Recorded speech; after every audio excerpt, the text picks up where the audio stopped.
everybody on Facebook and Instagram. Hi, am I really good at this? Thanks so much for joining me. In less than 15 minutes, I'll be sharing with you 4 ways that you can stop damaging self doubt. Please like and share this video if you get value from it. Hi y'all, I'm Dr. P and I am strategic business coach. I've been a school psychologist for about 10 years in K-12 schools here in the US on both the East and the West schools, and I've also served on professional organization committees, and I'm a part-time professor for our online graduate psychology programs, taught more than 10 different courses at the master's level for school psychology.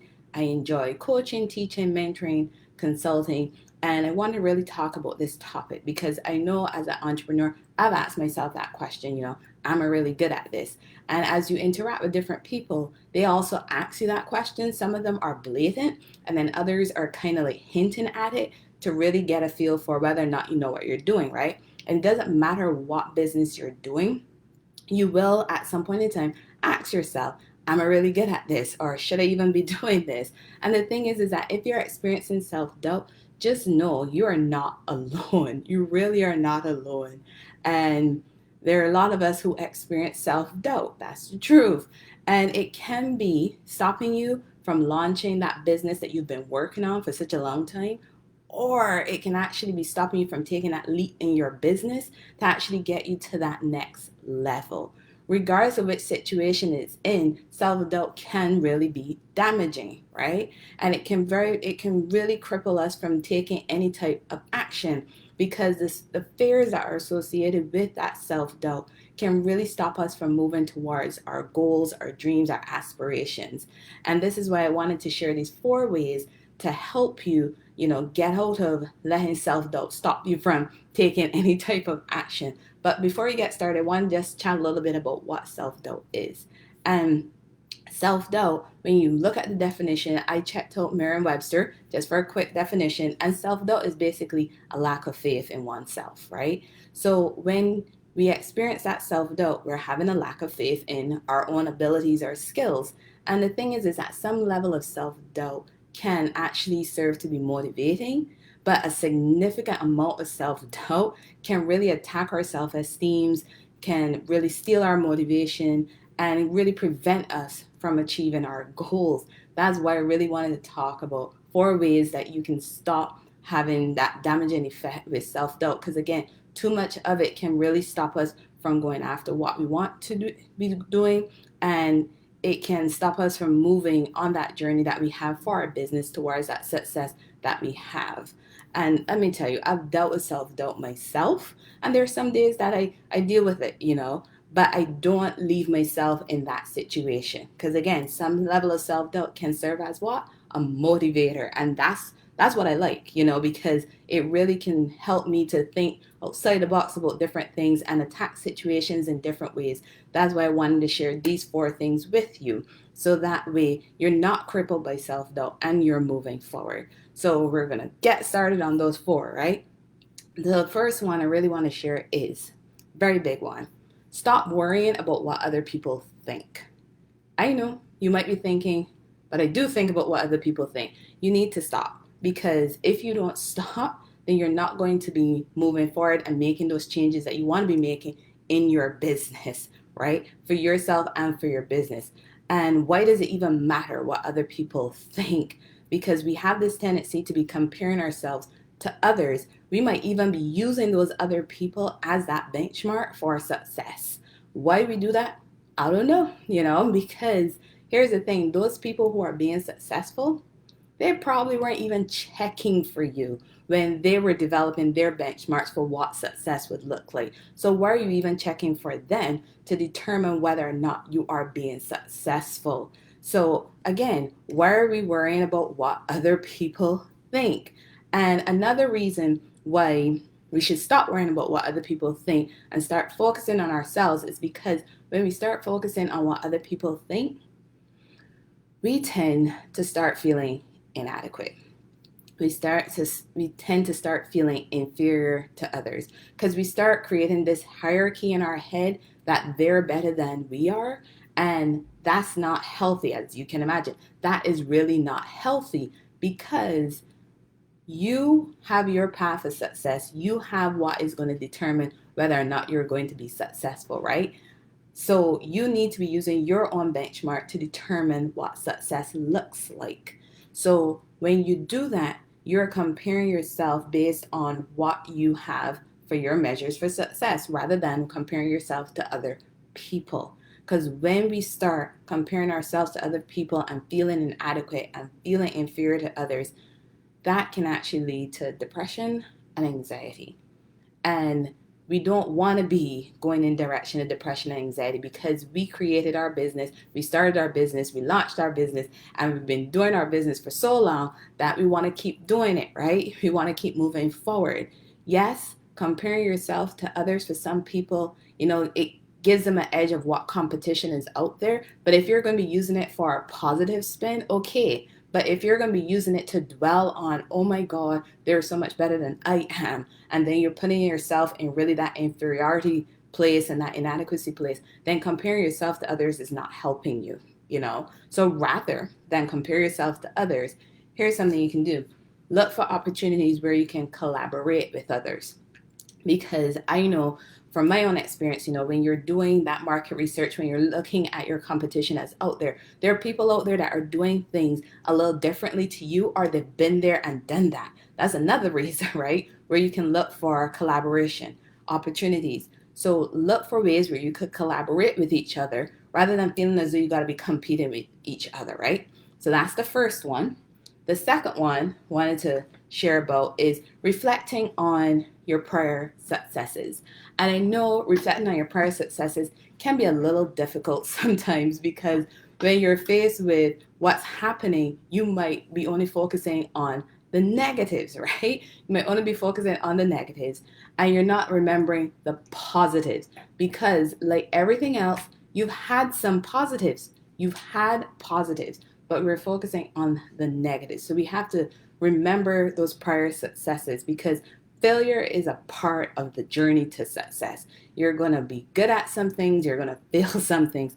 Failure is a part of it. But use the time to reflect on your failures. Don't dwell on your failures. And I know that's easier said than done. Because here's a funny thing. And I saw this working in schools and I see it with students that I work with, right? When I ask, okay, tell me 3 things that you think went wrong, with whatever the situation. 3 things that you think went wrong. And you know what happens?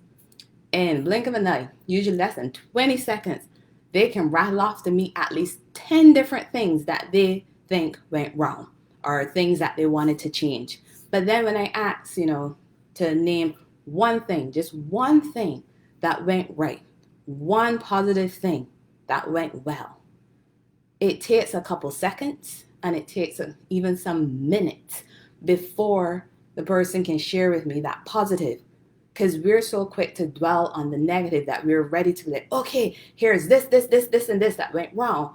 And we are not remembering the positives, right? So remember to focus on your positive, reflect on your positive, because when you have a very huge goal that you're working towards, a goal that might be taking a year or 2 or even 5 years to accomplish, breaking that goal up into smaller pieces will help you to see that progress that you're making and help you with moving forward, so that when you do experience a failure, you can reflect on your prior successes so that you can keep moving forward. Don't dwell on your failures, because then again, that's going to bring up that self-doubt and that feeling of, you're not doing what you're supposed to be doing, and that lack of faith in yourself.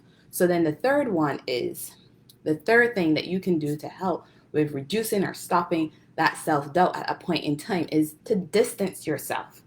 And by distancing yourself, it can really help you get a clear mind, because in our lives, not everybody in our life is supporting our business. That's a fact. Not everyone out there is supporting our business.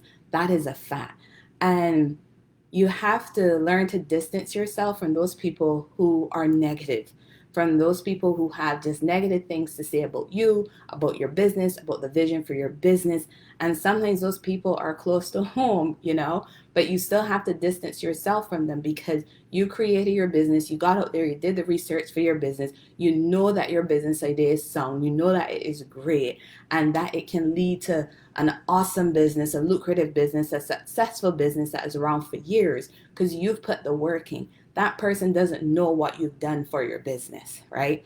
They're going off of whatever information they have, which compared to you is limited. You put a lot of work into your business. Don't let someone who hasn't put all that research in tell you all the reasons why you shouldn't do it because they don't know that you've already put in that research. So really distance yourself from those people. And by doing this, like I've hinted, you start to shift your attention. And instead of focusing on the negative, you start looking at the positive and really paying attention to that positive feedback rather than focusing on negativity or lack of support from others. And there's also a psychological distancing that you can do because when you're experiencing something negative, what you can do is use a third person when you're describing the situation rather than first person. And there's actually been some research on that, and it has shown that when you use that third person, that that impact, that negative impact of the self-doubt actually is reduced. If you want to learn more about that research, send me a message and I'll share some more information with you. So then the fourth thing I want to share with you is my favorite thing, and that is setting an immediate goal. And if you follow me, you know that I'm really big on setting goals because that's how we can take action. That's how we can, get that solution, put it into action and see those results, right? So set an immediate goal. So if you ran a campaign or you took an action and it didn't quite give you the results you were looking for, don't sit and ruminate on it and be like, oh my God. Remember I said about that example about rattling off all the 10 things that went wrong? Rather than doing that, focus on some positives and take that opportunity to consider alternative interpretations of what happened, of that outcome. Because yes, when you entered into that action, you were expecting a specific outcome. That's the truth. But the thing is that there could be an alternative interpretation of those results that you haven't considered. So that's another thing that you can be looking at. And by the way, being a part of a peer advisory board can help you with getting alternative points of view on a situation. Because with that peer advisory board, you have the support of your fellow entrepreneurs from other industries who can share some insights and give you a perspective that you hadn't even considered that it could be a possible reason for why you got the outcome you got. And even better, can help you to design the goal that you need to set so that you can move forward. So that's where those setting immediate goals come into play. I remember I mentioned having that big goal. When you set those smaller immediate goals, you get to see that progress that you're making and that you can actually celebrate those successes. So you're not just waiting for 4 or 5 years to get that big goal, right? But you getting to see all the small things that go into getting that big goal.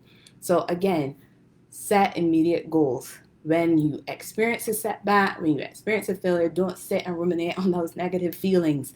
Start looking at how you can move forward. Use your self-doubt to motivate you and to propel you into action, right? So these are just 4 strategies that I use that I wanted to share that can help you kind of use that self-doubt into a positive rather than, having it as a negative feeling. Just use it as a positive to help keep you moving forward. And these are not going to get rid of self-doubt. They're not. Self-doubt happens, right? It's just how you deal with it that makes a difference. So these 4 strategies can help pull you out of that loop, that negative loop of self-doubt. Message me if you want to learn more. If you got value from this, that would be awesome. You can drop a like down below. And remember, solutions plus actions equals results. Thank y'all so much for joining me. Bye.